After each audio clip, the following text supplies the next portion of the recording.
in 1378, they elected or was it 1379? They elected a new pope. And in fact, the cardinals did not elect one of their own cardinals, but in fact elected the Archbishop of Bari. And so he was not even in the conclave. But he accepted his election, and he was obviously a man that they all had confidence in. But there had been so much bad going on for so long, he had lost his patience, although he kept it quite well. And then finally he started enforcing some rules in the church that needed to be enforced. But he did it too quickly, and as a result, the cardinals that elected him, half of them decided that they had made a mistake. And that of course, they can't revoke their vote, but they said, we were under pressure. It wasn't true. But in any case, they elected a new pope. And so now we had two popes from 1379 onwards. It was within 1370, 1379, within 6 months of the first pope being elected, they elected a second one. And for the next 35 years, when one pope died, his cardinals elected another pope, and when the other pope died, his cardinals elected another pope. And so it went on, and people were accepting this situation. Families were split. I'm for Pope X. I'm for Pope Y. And then countries were split. I'm for Pope X. We're for Pope X and Pope Y. Religious orders were split. So the whole of society was split down which pope they followed. And so it was intolerable, but it went on for 35 years. Now, eventually, the Pope and the cardinals of each side, well, there's nothing we can do about it. I'm the true Pope. Oh, I'm the true Pope. So finally, in 1409, a third Pope was elected with the hope that the other two would resign, but they didn't resign. So now you had three popes. But there was one man who said, I'm not accepting this. Now, this man was a layman. But he said, I will not accept this condition. Now, this man was a man of authority. He was the Holy Roman Emperor. And so he insisted with all sides, that they all resign, that they call a council, and that they elect a new man, a new pope. And his plan was carried out.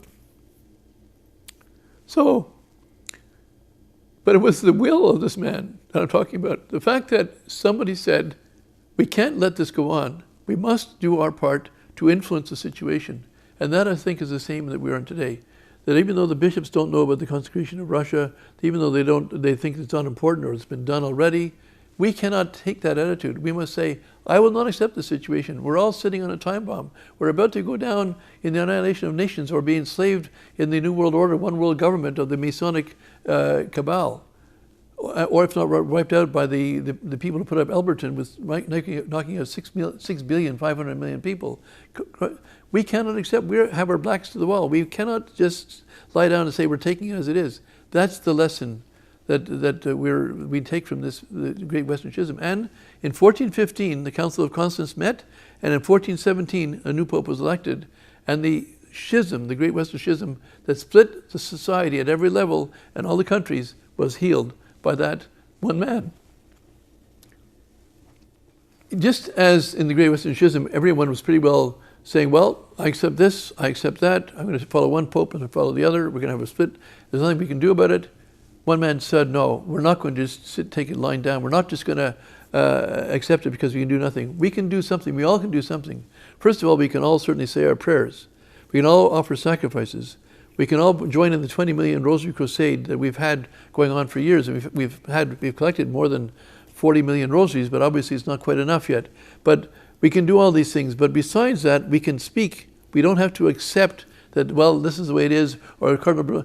Let's look into details. Let's answer the falsehoods, the lies, the half-truths that have been said over and over again. That is why be informed, pass the word on to others. Help us to talk to people, to bring it to the realization that they must do something about it.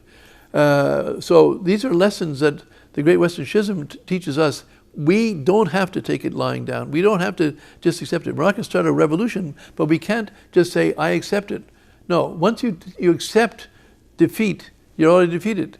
But if you say, I'm not going to accept it this way, I'm going to do what I can, and I'm going to leave the rest to God. But we have to at least do our part. That's the thing. And it shows that what one man can do in the Great Western Schism, it shows that one man can do in this time. And we're in worse situation today than they were in the Great Western Schism. So I would like to just to add to that, we must recognize, first of all, that there's a crisis.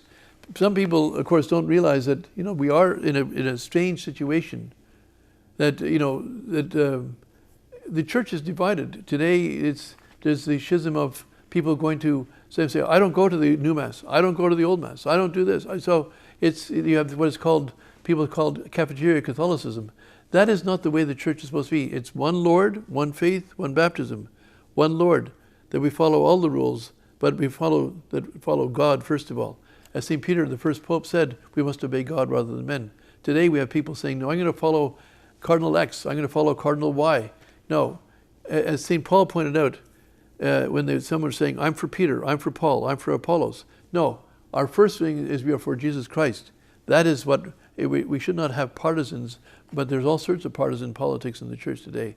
So there's a problem in the church, not only in the liturgy, not only in the catechisms, not only in a lot of other things. I mean, we have a crisis in the world. We have 1 billion babies killed since 1984. That's 1 billion babies killed in abortion. That's 1/7, or about 14% of mankind that should be living today is dead, because their blood cries to heaven for vengeance. We can't expect that this can go on without God intervening. God tells us that there are 4 sins that cry to heaven for vengeance. One of them is willful murder of the innocent. That cries to heaven for vengeance. That is something that people are just, well, there's nothing I can do about it. Well, you can do something about it. You can certainly pray the rosary. You can certainly pray for the consecration and work for the consecration, because the consecration will bring peace to the world. That includes stopping the war against the unborn. So, and it is a war. What else can you call it? When you have, if a general looks at a battlefield and sees 10,000 people dead, he doesn't say, oh, it was a big accident, I don't know what happened. Obviously, someone caused it to happen. The devil wants, the god of the devil, all the false gods are devils, but Moloch calls for the killing of infants. That is in the Old Testament. And the god of Moloch is what the modern day leaders, a lot of them are following. Although they talk about abortion for women's rights, it's all about killing the babies as a sacrifice to Satan. That's what it's all about. And so we need to listen to it. The error of abortion, for example, where did it come from? Abortion was legalized first in Russia, not in 1917, but in 1920. And from there, the error of legalized abortion has spread throughout the world, and yet we're all accepting it. It was inconceivable. It was unconscionable that anyone would accept this as, I'm not saying there aren't difficulties in human life, but to make something worse by killing somebody because I've got a problem, I'm going to kill somebody else, worse still, kill my own child, it's really something. But that we're not even seeing this, we got to wake up, first of all. If we're accepting this, part of our first problem is for us to wake up and stop accepting the sins, the gross sins that are going on around us.